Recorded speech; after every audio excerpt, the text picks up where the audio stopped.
चलिए आज हम लोग चर्चा क्या करते हैं, प्राथमिक स्रोत और द्वितीयक स्रोत। प्राथमिक स्रोत को जो है ना उसको मूल स्रोत भी कर सकते हैं। क्या हम सब स्रोत बोल सकते हैं इसको? मूल स्रोत, मूल स्रोत या मौलिक स्रोत। अब बताइएगा कि सर ये दोनों स्रोत में सबसे इंपॉर्टेंट स्रोत कौन होता है, सबसे महत्वपूर्ण स्रोत कौन होता है? तो प्राथमिक स्रोत। जैसे प्राथमिक स्रोत को आप ऐसे समझिए कि कोई घटना घटा, ठीक है, और उस घटना को घटने समय यदि कोई व्यक्ति उस घटना को देखा है तो वो जो बताएगा वो हो जाएगा उसका मूल स्रोत। लेकिन मान लीजिए कि हम घटना के समय थे और हम किसी को बताए और अब वो कुछ किसी को बता रहा है तो उसका सेकेंडरी स्रोत हो जाएगा वो, और हम क्या हो जाएंगे? हम जो हो जाएंगे तो मूल स्रोत हो जाएंगे। आ जाइए। और वो जो हमसे सुन करके जो दूसरे को बता रहा है वो क्या हो जाएगा? सेकेंडरी सोर्स हो जाएगा। बात समझ गए? तो आप बता सकते हैं यदि एग्जाम में आ जाए कि प्राथमिक स्रोत किसे कहते हैं, तो आप बताइएगा प्राथमिक स्रोत जो होते हैं उसे मूल स्रोत भी कह सकते हैं या मौलिक स्रोत भी कह सकते हैं। जो किसी घटना या किसी के इतिहास के बारे में, है ना, जो साक्षात प्रमाण होता है। जैसे मान लीजिए कि हम अकबर के बारे में जानना चाहते हैं कि अकबर के काल की आर्थिक स्थिति कैसी थी, अकबर के काल की सामाजिक स्थिति कैसी थी, तो अबुल फजल ने इतिहास लिखा ना। अबुल फजल ने जो कुछ अपने दरबार में देखा उसको लिखने का काम किया, तो एक तरह से वो क्या हो जाएगा? मौलिक स्रोत होगा।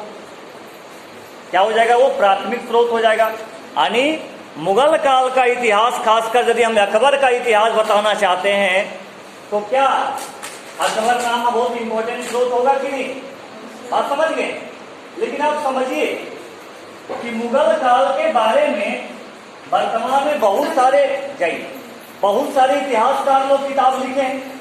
अभी आपको मिल जाएगा सतीश चंद्रा की किताब, हरिश्चंद्र वर्मा की किताब। लेकिन ये सारी किताबों को हम प्राथमिक स्रोत नहीं बोलेंगे, सेकेंडरी सोर्स कर सकते हैं। क्योंकि ये क्या किया?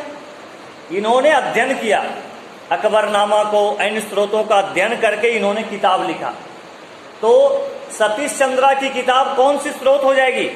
प्राथमिक स्रोत होगी कि द्वितीयक स्रोत? द्वितीयक स्रोत। लेकिन प्राथमिक स्रोत क्या हो जाएगा? अबुल फजल का अकबरनामा। आप इसका मतलब क्या समझ रहे हैं कि प्राथमिक स्रोत वैसे स्रोत होते हैं जो किसी घटना या किसी के बारे में बताने का साक्षात प्रमाण होता है। जैसे मान लीजिए, इसमें आप क्या क्या उदाहरण दे सकते हैं? जैसे आप दे सकते हैं सरकारी अभिलेख। जैसे मान लीजिए कोई रिकॉर्ड है, सरकारी दस्तावेज जिसको बोलते हैं, सरकारी दस्तावेज को आप जो है सो प्राथमिक स्रोत में रख सकते हैं।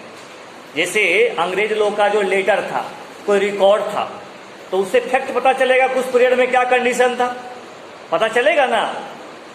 देखो, गप नहीं करना है, पीछे गप कर रही है। जैसे कोई संस्मरण लिखा, संस्मरण मतलब समझते हैं? आप लोग को बताए होंगे हम। जैसे इब्न बतूता ने रेहला लिखा ना, तो वो एक संस्मरण ग्रंथ था। उन्होंने जो कुछ देखा इंडिया में वो सब लिख दिया।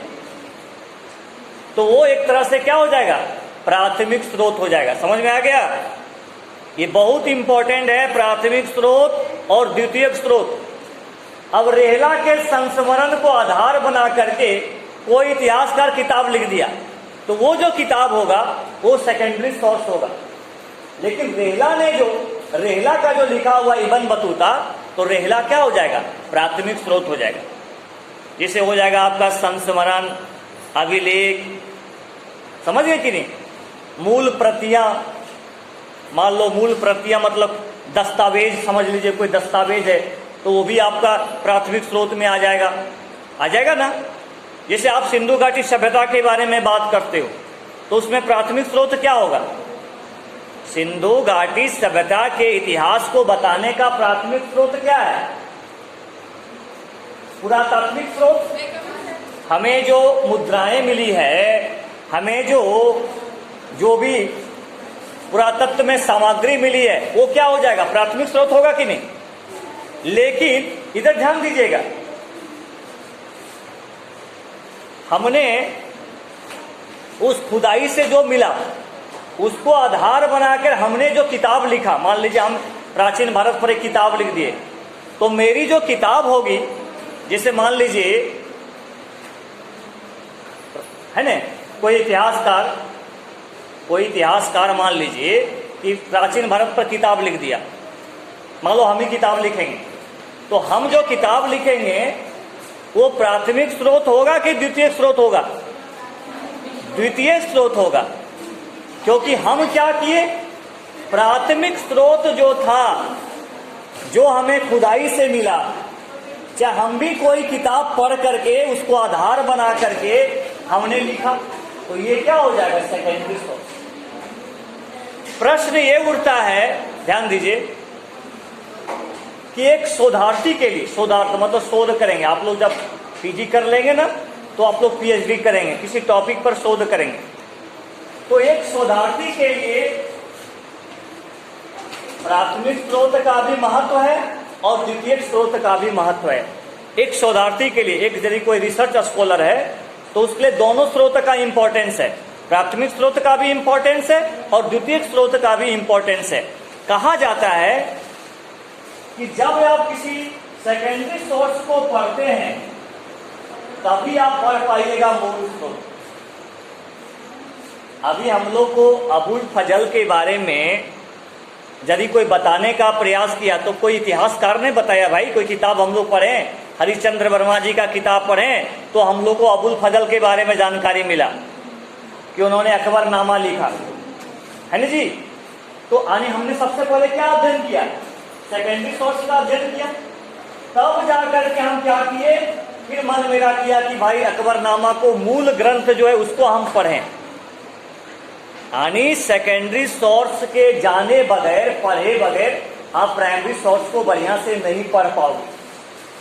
यानी हम लोग जो प्राचीन भारत का इतिहास बताते हैं, सिंधु घाटी सभ्यता के बारे में बताते हैं, यदि कोई किताब नहीं लिखा रहता, समझिए आप, यदि खुदाई से हमको नहीं मिलता तो क्या हम कुछ बता पाते?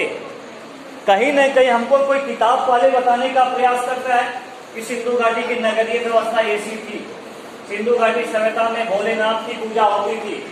भोलेनाथ की पूजा होती थी, ये कैसे पता चलता है? क्योंकि खुदाई से शिवलिंग मिले हैं। अरे बाबू, जब शिवलिंग मिले हैं तो पता चलेगा ना कि शिवलिंग जो है, सानिस का मतलब शंकर जी का पूजा उस समय लोग करते थे।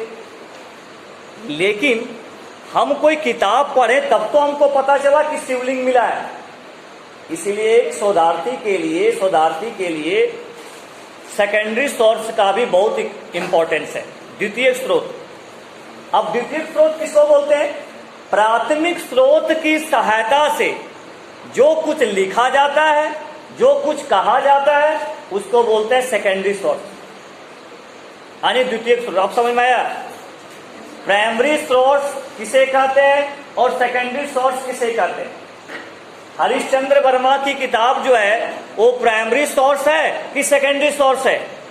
सेकेंडरी सोर्स है। क्यों? क्योंकि हरिश्चंद्र वर्मा जी ने प्राइमरी सोर्स की सहायता से किताब लिखा। समझ गए कि नहीं? देखिए, गप नहीं करना है।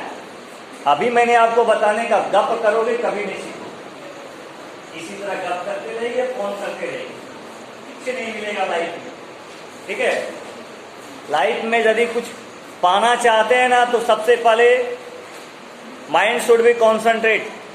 कितना इंपॉर्टेंट चीज बता रहे हैं, ये हिस्टोग्राफी में पढ़ना रहता है, primary sources and secondary sources. अब हमको कोई बच्चे बताइए कि प्राथमिक स्रोत मूल स्रोत है कि द्वितीय स्रोत मूल स्रोत है? प्राथमिक स्रोत मूल स्रोत। प्राथमिक स्रोत में आप किसी तरह का हेर फेर नहीं कर सकते हैं। जैसे मान लो कि जो खुदाई से मिल गया, उसमें आप क्या कीजिएगा? उसको बदला नहीं जा सकता है ना। लेकिन प्राथमिक स्रोत की सहायता से हम अपना विचार अलग अलग दे सकते हैं, लेकिन प्राथमिक स्रोत तो कन्फर्म है। अब दस्तावेज में क्या छेड़छाड़ कीजिएगा? अभी जो आपको रिकॉर्ड मिलेगा वो तो लिखा हुआ है, वो पहले से लिखा हुआ है, उसमें आप किसी तरह का कोई छेड़छाड़ नहीं कर सकते। लेकिन आपका इंटरप्रिटेशन जो होगा, आप जो तर्क दीजिएगा वो अपना अलग अलग हो सकता है। तो प्राथमिक स्रोत जो होता है उसको बोलते हैं मूल स्रोत। और एक शोधार्थी के लिए दोनों स्रोतों का होना जरूरी है, प्राथमिक स्रोत और द्वितीयक स्रोत। द्वितीयक स्रोत किसको बोलते हैं? प्राथमिक स्रोत की सहायता से जो कुछ लिखा जाता है वो एक द्वितीयक स्रोत की भूमिका निभाता है। अभी मैंने आपको बताया कि कोई मान लो एक्सीडेंट हुआ और हम उस एक्सीडेंट में गाड़ी में खुद बैठे थे, तो हमने जो कुछ देखा उसमें एक्सीडेंट में, और हम जो कुछ बोलेंगे वो हो जाएगा प्राइमरी स्रोत। और हमने किसी को बताया और वो आदमी जब किसी को बताएगा तो हो जाएगा सेकेंडरी स्रोत। अब समझ में आया? इतना इजी कोई समझा नहीं पाएगा, लेकिन आप तभी समझिएगा जब आपका माइंड जो है सो क्लास में रहेगा। और क्लास में कैसे रहेगा? जब आपका गोल रहेगा कि हमको कुछ सीखना है, जाके पढ़ना है। और एक पढ़ाई होता है खाना पूर्ति। खाना पूर्ति करने वाले बच्चे को पढ़ने में मन नहीं लगता है, उनको सब काम करने में मन लगेगा, बोलेगा भाई घूमने में उनको बहुत मन लगता है, लेकिन पढ़ने में मत बोलो, माइंड में हमको जाता ही नहीं है। क्यों नहीं जाता भाई? माइंड में तुम्हारा क्या हो गया?